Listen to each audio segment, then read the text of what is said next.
Listen, I would love more than anything right now to have footage of me in my backyard wearing a mask and like bed sheets as a robe and making it look like Vivian is pulling me by my neck with a rope. Don't get me wrong, I'd love to do it for like a little homage. However, I'm in a very, very Christian town, let alone neighborhood.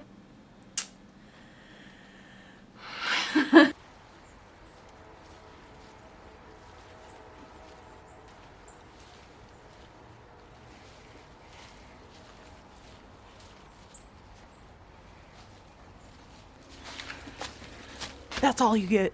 It's a Friday once again. Hello, my fellow freaks, and welcome back to the channel. I hope you have all had a great and splendid week. This week, we are going to be covering another film that's in the disturbing movie Iceberg. Specifically, this one's a little bit closer to the top. This one's a little bit closer to the top and is only on tier 2 of the disturbing movie Iceberg, so it's like right up there above the water. But still, I have been wanting to watch this one for a while. I have looked at reviews of it. I have seen clips, and I know that like reviews and opinions on this film are very polarized. And I was going to do it during my summer of disturbing cinema, but I decided to save it for November. For some reason, this feels like a November movie to me. When I think of November, I think of like fresh death. It's very cold, it's very gray, it's very bleak and dreadful. From the clips I've seen, that is exactly the same kind of vibe that I get from this week's movie, which is Begotten from 1990 and directed by E. Elias Merhige. Now, as I've stated, I have seen a few clips of this film before. I think one of the most popular ones is, I'm gonna show it throughout because it is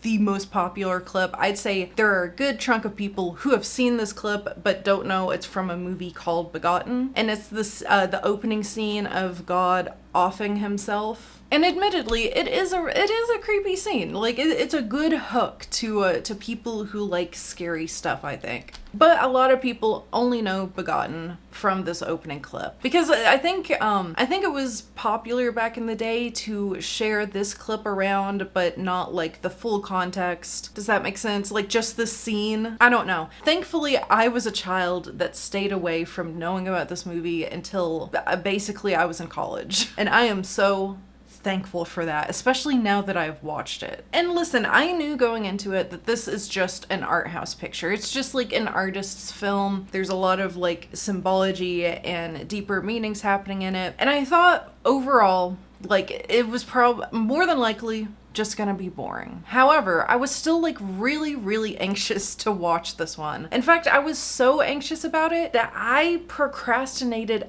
watching it for 2 days longer than what I normally would when I make a review. Why, might you ask? Well, yes, it's at the top of the disturbing movie Iceberg. Yes, I know a lot of people don't like it, don't think it's disturbing, don't think it's scary, and usually just find it very boring. But I'm built a little bit different, and I know, as I've stated in other videos, that I get more disturbed by the atmosphere that a film builds rather than being punched in the face with the most extremely shocking thing possible. I get disturbed by atmosphere. So I thought it was a genuine possibility that Begotten could actually freak me out. But also another reason why I ended up procrastinating it is because I just felt like one way or another I'm gonna hate it. I won't lie, I was really dreading it. I really wanted to watch it, but I was also really dreading it because I knew it was gonna be like an artsy film that's over an hour long and has absolutely no dialogue. And listen, sometimes that kind of content is energy draining. So I thought I was either gonna hate it because it is way too boring, or it was going to freak me out a whole lot. I thought it was gonna be one of the two, but either way, I thought I was gonna hate it. And overall, the audience and critic responses to Begotten are extremely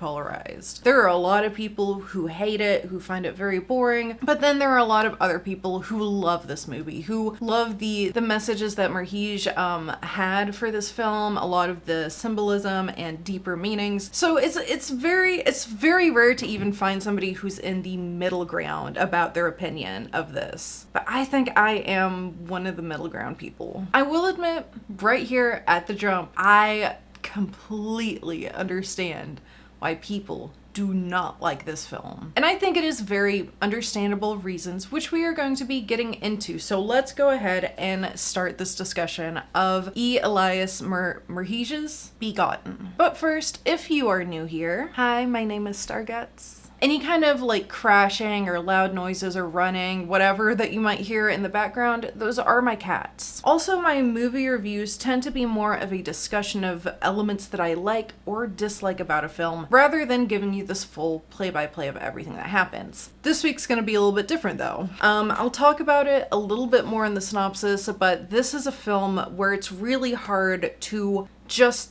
summarize it like abstractly because it in itself is so extremely abstract. So there will be kind of an exception to this rule this week. I will be explaining the full film to you in the synopsis section just because how do you summarize it? But overall, the discussion itself is going to be focused on elements that I find to be good or bad about the piece, rather than, you know, the video solely being a play-by-play of everything that happens in it. If you would like to watch Begotten before the rest of this review or afterwards, let me first give you a little bit of a content warning. There are depictions of essay within this film, and they are somewhat brutal depictions. I would consider the essay that happens in this to be a little bit brutal and maybe a little bit realistic feeling. So I do really want to give that warning. And not even just essay, but there's just in general a lot of sexual content as well. So just a general content warning for that before you go into it. But you can watch Begotten in its full entirety on Internet Archive. I will provide a link down below so it is that much easier for you to go out and watch this film if you so want to. Obviously, I'm not sponsored by Internet Archive, but of course, I'm a huge fan of Internet Archive. I love that they have so much crazy obscure stuff on here, because if it was not for Internet Archive, you would have to pay like at least over $100 to even watch this, unless you find like some, I mean, I guess effed up movies, but I just prefer Internet Archive. I don't know. I feel safer on there. Again, link in the description if you're interested for that. And let's just jump right into this discussion. Now, as I said, I'm going to be doing this the synopsis a little bit differently this week.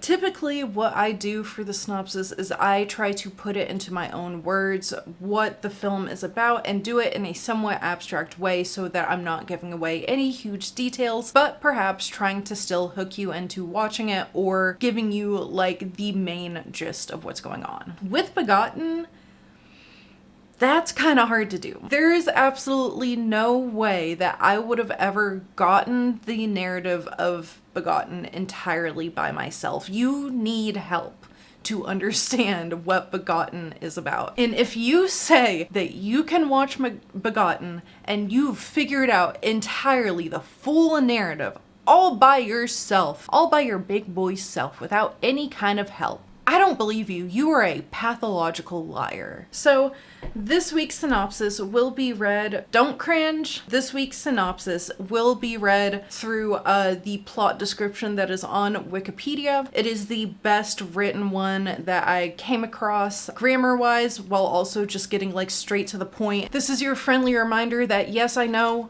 Wikipedia itself is not a reliable source. Anybody can edit Wikipedia. However, I find the plot on here to be very well described, and also, while Wikipedia itself cannot be a source, Wikipedia is an amazing tool for finding sources. So, like, Wikipedia is not entirely useless. Anyway, so I will be reading it from there. I will also include the link to the Wikipedia page down below for anyone who's interested in not only the source that I'm getting this from, but also reading further about the film. Let's get on with the synopsis. And again, like I said, this is the very, very rare occurrence where I'm going to tell you guys like beat for beat what happens in this, because otherwise, how the hell do you describe Begotten? So let's begin. The film opens with a dilapidated shack, inside which a robed, masked figure disembowels himself with a straight razor. He dies after cutting open his abdomen and removing his internal organs. A woman in white emerges from his mutilated remains. She brings the corpse to arousal and uses his semen to impregnate herself. Time passes, and the woman, now visibly pregnant, stands beside a coffin. She gives birth to a fully matured yet malformed man, but abandons him in the wilderness. After wandering across a barren landscape, he encounters a tribe of nomads who seize him by his umbilical cord. He vomits up parts of his organs, which the tribe accepts as gifts. They lead him through a rocky hillside, stopping to torture and throw him into a fire pit where he burns to death. He is resurrected by his mother, who comforts him before they continue together across the wilderness. The nomads later appear and attack him, and as his mother stands nearby in a trance-like state.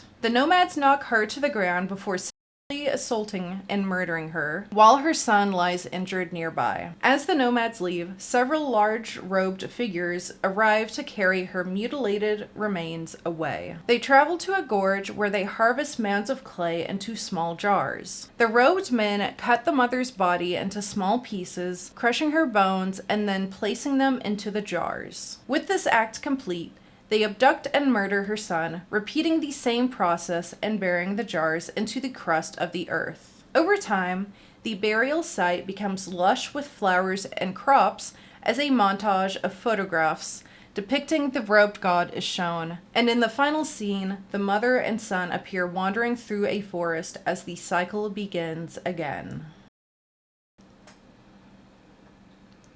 Very interesting, to say the least. And as I stated earlier, thank God I did not come across this when I was like 10 or 11 years old. Thank God I never saw the clip of God offing himself when I was like 10 or 11. Thank God it wasn't until I was in college that I came across that footage. Otherwise, it probably would have given me nightmares for like weeks. Now, of course, I probably wouldn't have been brave enough to make it past 2 minutes into the film. I would have made it literally 2 minutes and then panicked closed the entire browser. It is a very out there, strange, and just explicit art film, and it definitely wears its art house nature right on its sleeve. And there's also a lot of like obvious deeper meanings happening with it, with the depictions of like God, Mother Earth, and then Mother Earth's son is titled as Son of Earth or Man of Flesh and Bone, I believe. And a lot of this deeper like symbolic meaning happening within Begotten's narrative or visual storytelling style includes, but is absolutely not limited to, things such as the cycle of life, religion, creation mythology, and also the human condition. But of course, there's like way more. It seems like there is a lot of stuff happening surrounding the deeper meaning and deeper reasoning for why this film was made. And this is a rabbit hole that I would love to go down one day. I would love to understand the deeper complexities of what it is this film is depicting to us. However, for this video, for like a movie review type situation, I don't have that much time to be able to like look at a bunch of it, read a bunch of it, and then be able to like regurgitate it to you guys. So if you're somebody who is looking for an in-depth analysis of some of the deeper meanings behind Begotten, this is not your video. Now, I'm not saying that I won't return to it in the future. There's just not enough time in this video. This is just a movie review. There seems to be a shit ton of deeper meanings and symbolisms and allegories and other literary terms that you can apply to this film, and it seems like a big rabbit hole to go down. I would love to go down this rabbit hole one day, but for this week's video, there's just not enough time. We are just going to be discussing the film in general, just the film itself. Now, as I stated, this film has a lot of polarized reviews, and I think it's for some very understandable reasons. Because listen, even if you are into the weird, unconventional, and experimental type of cinema, I still cannot promise you that you are going to enjoy Begotten. Like, I cannot guarantee that Begotten is a movie that even somebody who likes weird stuff is going to particularly enjoy. It's possible, but I'm not going to promise it. I'm not going to guarantee it. It is just like the true definition of an art house film. You know, it has black and white, obviously. Hey, if the film is in black and white, art. It's in black and white, absolutely zero dialogue. There's very experimental cinematography. There's a lot of visual metaphors. And there's also very obviously a message hidden behind the shocking, confusing, and strange imagery of the film. I mean, hell. Let's just read the title cards together in this film. Now, yes, there's no dialogue, but the film does open with a message. And I think the message also sets the tone for some of what the goals Merheej had. So let's read them. Let's read them. Because as soon as I read these, I was like, oh, this is like an artsy kind of film. Language bearers, photographers, diary makers. You with your memory are dead, frozen, lost in a present that never stops passing. Here lives the incantation of matter, a language forever. Like a flame burning away the darkness, life is flesh on bone convulsing above the ground. Very obviously written by an artist. This is almost in a way like his mission statement, you could say. And it also sets the tone for what the goal of the film is. Even from the plot, maybe you can tell that this has something to do with like life, the cycle of life, as I stated, I believe. And this opening part alone, you can analyze in regards to the rest of the film. Like the flesh convulsing above ground, which is something that we see from Son of Earth. Not only that, but I forgot to include how in these title cards at the beginning, it kind of gives an explanation for why Merheej did not include any dialogue.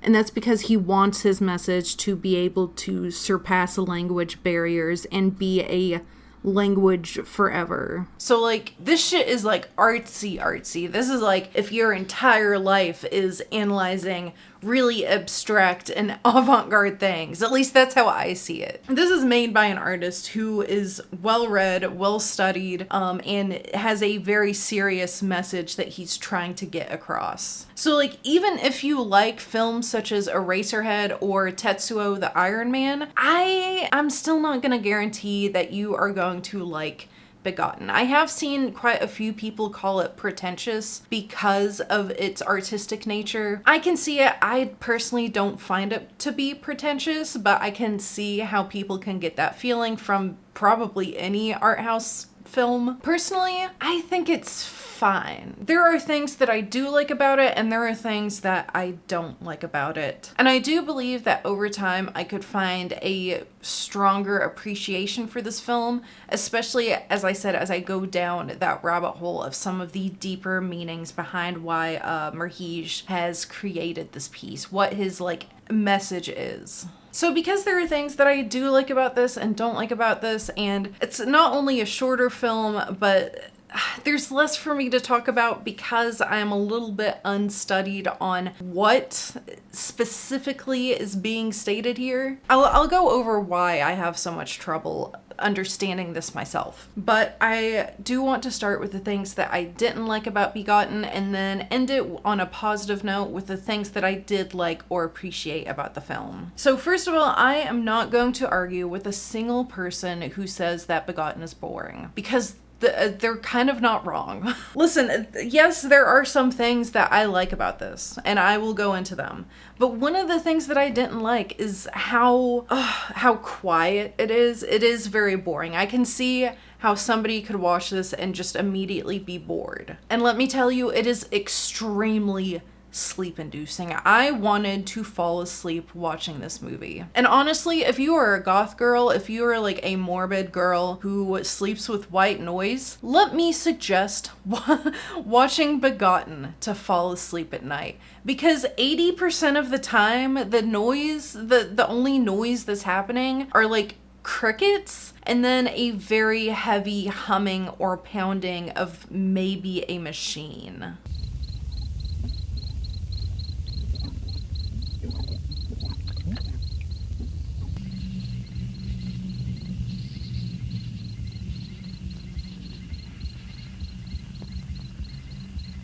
So, not only is there no dialogue, which that is an immediate turnoff, I know, for many people. Not only is there no dialogue, but like I said, 80% of the time, it's like crickets and maybe some like ruffling of the earth or clothes or whatever. Now, there are a few moments where the audio kind of changes up. Maybe it's birds instead. Maybe there's just like some general droning. Other times there's like a little bit of a soundtrack, a little bit of a score, but in very rare moments.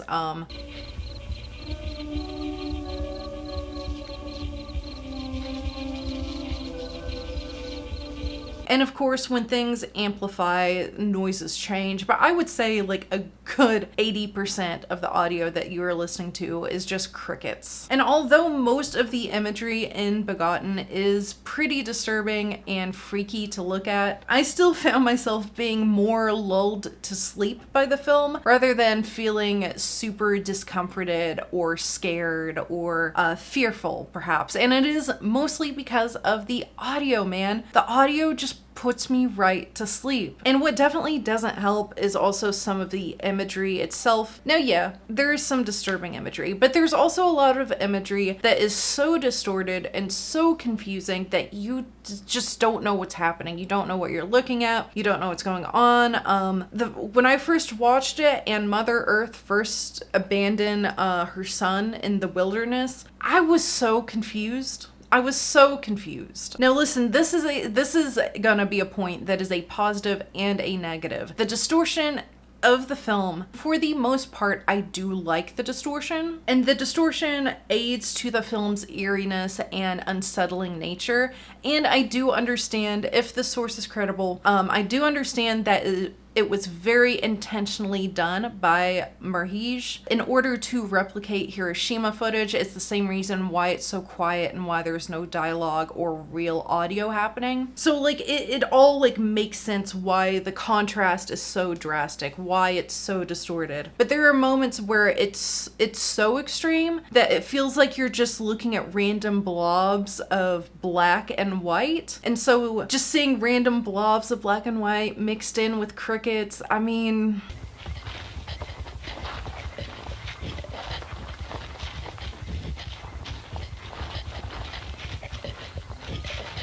it's like the perfect disaster for making somebody fall asleep. I'm sorry, I won't lie, it's boring and it's sleep inducing. It really is. And although I like it for the most part, I think it makes sense for the most part, and it does aid in the unsettling nature of the film, I do see it as a negative at some points and in some perspectives. One negative I can see it being shot in this manner is just how many moments, again, it feels like a collage of blobs. And so when you're just somebody paying full attention to it, trying to figure out what's going on, there's no way to make sense of those blobs. And I honestly don't blame people who might get aggravated watching this, because it's hard to understand what's happening. Not only do you have no dialogue to help you, but a lot of the imagery that you see is so distorted that you can't understand what is in front of you. And while a lot of the times this is a positive, I can also see it being a major negative for quite a few people. Also, because it is an art film, it's going to express itself in a very artistic manner, and Begotten I think I would describe as like very avant-garde. And I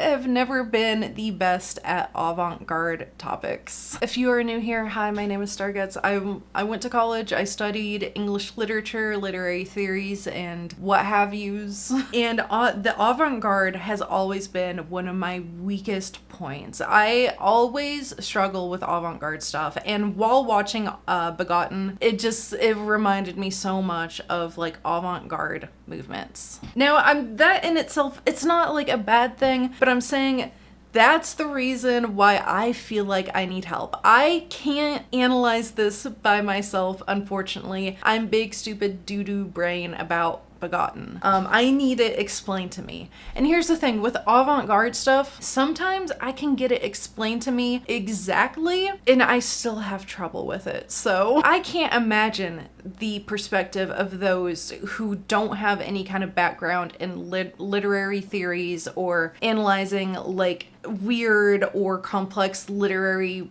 things that, you know, wouldn't be in your normal English classroom. I can't even imagine somebody without a little bit of literary theory background trying to understand Begotten. And I do not blame anybody for being aggravated, for thinking it's bullshit, for being upset, for being angry. I think those are all valid because listen, the avant-garde is just, it's niche. How about we just put it that it's niche.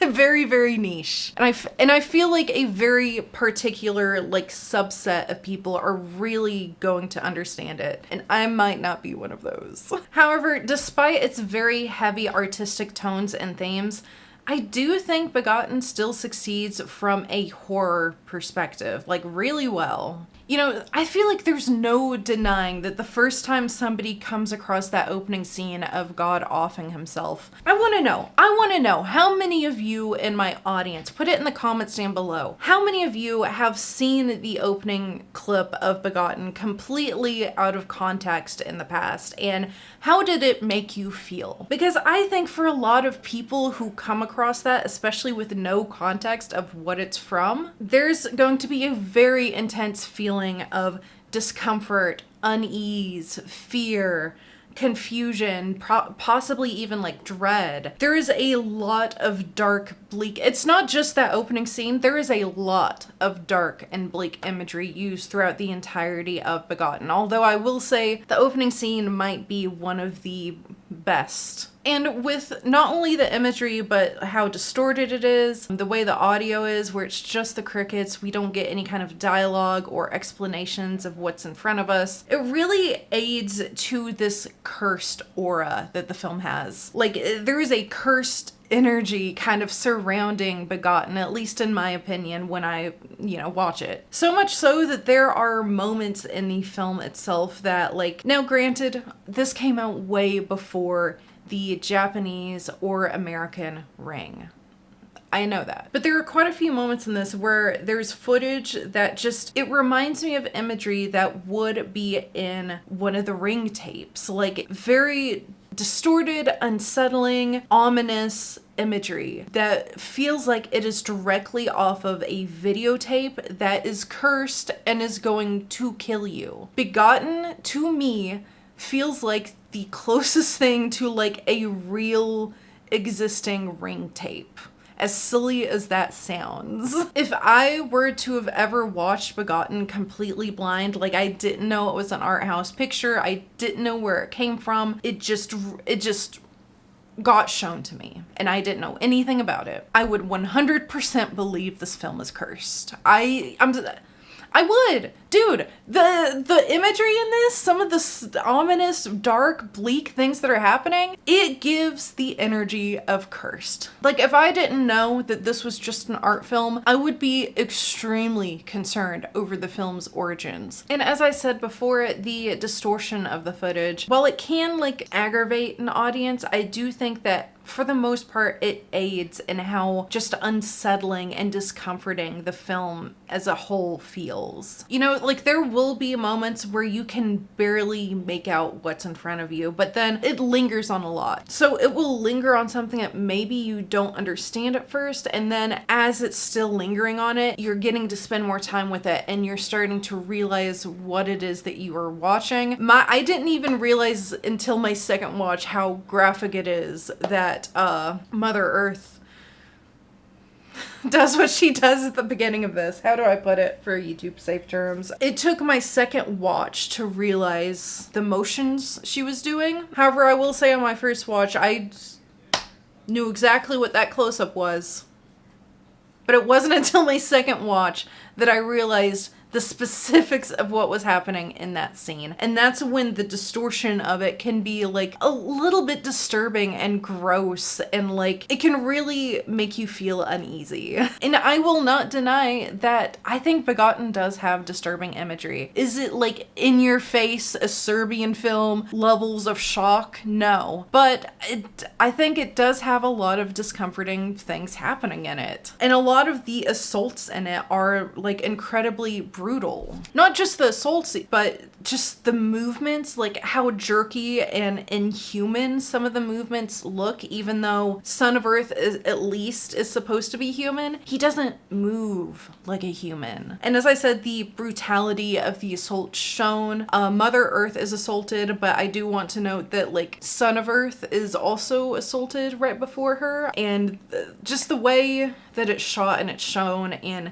the actions of the nomads onto the son and the mother, it's very clear that Marhij does not want the audience to feel comfortable during this. He wants us to be on edge and be uneasy and maybe even a little bit disgusted at what we're looking at. And with the imagery that's displayed within Begotten, I would say that he has done a successful job at discomforting the audience. Because while it probably wasn't exactly his intention, he has successfully probably traumatized not only a generation of horror enthusiasts, but definitely a generation of children with unrestricted and unmonitored internet access. Also, I do want to note there are many shots in this film that I just like for their artistic nature. Like, I know if you've watched my videos before, I'll note if I think a scene is pretty or if there are like nice scene composition shots, and Begotten is made by an artist, so there is obviously going to be quite a few shots in this that I actually really like a lot. You know, not everything is a distorted mess. There are some very thoughtful, composed shots in this that look really, really incredible.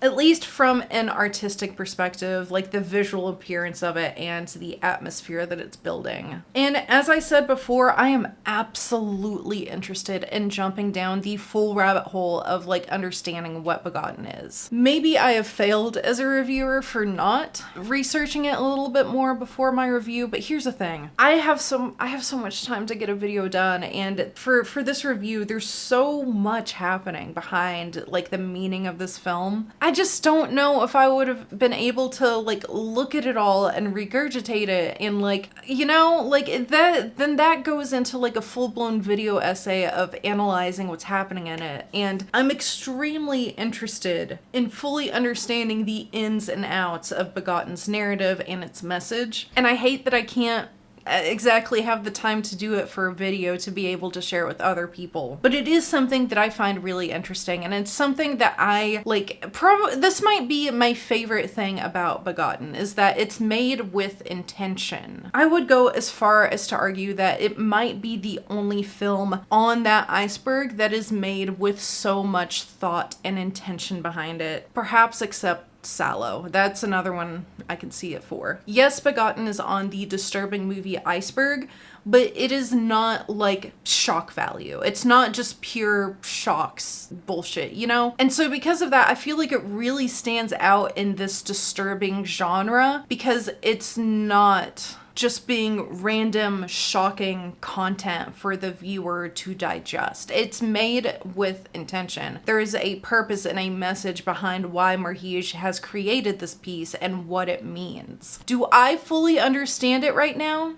No, but one day I will, because I, like I said, want to go down the rabbit hole of understanding Marhij's piece. I think it's really interesting. It's very, even just the way it's shot is interesting. His inspiration for how he wanted it to look. Like, I want to know every single in and out of this film. Overall, I think Begotten, understandably, has its haters for very obvious reasons. It's not a film for everybody. I think it's completely understandable why it has such polarized reviews out there. And it's definitely a film that I think majority of audiences are not exactly going to enjoy. Even if you like the very weird and out there and experimental types of films, I still can't promise that you're going to like Begotten. I think the best thing for you to do, if you like the weird stuff, just take an hour out of your day, see if you like it. Don't even have to watch the full thing. If you only get 5 minutes into it and decide it's not for you, I think that's completely understandable. This is a very like niche, specific artist audience type of film. And it is a very weird and difficult one to review for this channel, I'm not going to lie. But if you trust me and you trust my opinion and perhaps you have tried things in the past that you weren't sure about and then ended up liking and agreeing with my opinion. If you're like that, maybe give it a shot, because I still feel like there was quite a bit about Begotten that I liked and appreciated just from an artistic perspective, but also like the horror perspective too. I would absolutely love to own Begotten on VHS. However, I need to own it on like an unmarked VHS to further amplify the cursed aura that the film has. Like I said, if you show this, I think, you know what? Show Begotten to your friends as a prank. That is possibly the best way to sit down and watch this. Maybe I'm mean. Maybe I'm just a mean person. But anyway, there are things that I like and appreciate about it. I definitely love that it's something disturbing but has a message and intention behind it. Can I exactly describe to you what that is right now? No. I am still in the process of understanding this film myself. However, I do feel like as time goes on, all I'm gonna do is grow more appreciation for this film. I found a lot that I liked about it. I loved the distortion. I loved some of the really freaky imagery. I loved how cursed it feels. However, like, it's not for everyone. It's really not. If you want to try it out, I mean, it is only an hour long, so it's low stakes, but keep in mind it is an hour of distorted and disturbing imagery with absolutely zero dialogue. So now what tier will I be giving Begotten? Begotten is going to be receiving the B tier. B for Begotten. Initially, I was going to put it at the C tier when I very first watched this, because I thought it was fine. I did like some of the freaky imagery at first, like I said, but I thought it was fine. And I knew that I have to be in a very specific kind of mood to ever want to rewatch this film. However, as I rewatched it and as I was writing the review for it, I'm already starting to warm up to it a little bit more, and I started to realize that even though I think I have to be in a very specific kind of mood to rewatch this, I would still rather rewatch it over quite a few things that I have in my C tier, so that's why I just bumped it up to B tier. And like I said, I believe that over time, I am going to end up potentially loving this piece. So actually, you know what? Maybe if you like weird stuff, give it a try. Give it a try. I'm not gonna promise that you like it. I'm personally putting it in the B tier. And with that, we are done with yet another movie review. Thank you guys so much if you stayed all the way until the very end. If you like this video, please make sure you stab that like button. It is a free and easy way to help support this channel. Also, is there a film, perhaps a disturbing movie, that you would like to see me watch and review? Please consider putting it down in the comments below, and maybe you might see it end up in a future video. Also, if you just like this video so much that you want to hear me ramble about more disturbing cinema, B-movies, general horror movies, genuine shitty films. B-movies are my favorite, in particular, like random crappy B-movies on Tubi. The main gist is horror. I cover horror. So if you would like to see me ramble about more horror movies, please consider hitting that subscribe button and the bell icon so you can be notified every time I make a new upload. Which new uploads are every Friday at 4 p.m. Eastern Standard Time, and on the screen are some of my socials as well. We are playing more I Have No Mouth and I Must Scream tonight at 6 p.m. Eastern Standard Time over on the live channel. Please come check it out. And also you can catch up on the VODs if you go to like the live tab on that channel as well. Last week's playthrough of what we did is there, as well as what we did on Sunday. However, Sunday's stream was odd. I think I accidentally got soft locked as Gorster, so tonight we have to completely restart Gorster. Fantastic. So if you're interested in watching that, please join us over on the live channel at 6. And one final thank you so much to everyone who stayed around until the very end. Our time here is precious, and the fact that you have used your time to sit here and watch me kind of stumble my way across trying to discuss Begotten, thank you. The fact that you have used your time to sit here and listen to me ramble, just thank you. I really appreciate it. I appreciate you and your time and being here watching this video. If I do not see you in tonight's live stream or in any posts, then I will see you in the next video. But please, until then, have a great night and stay safe out there.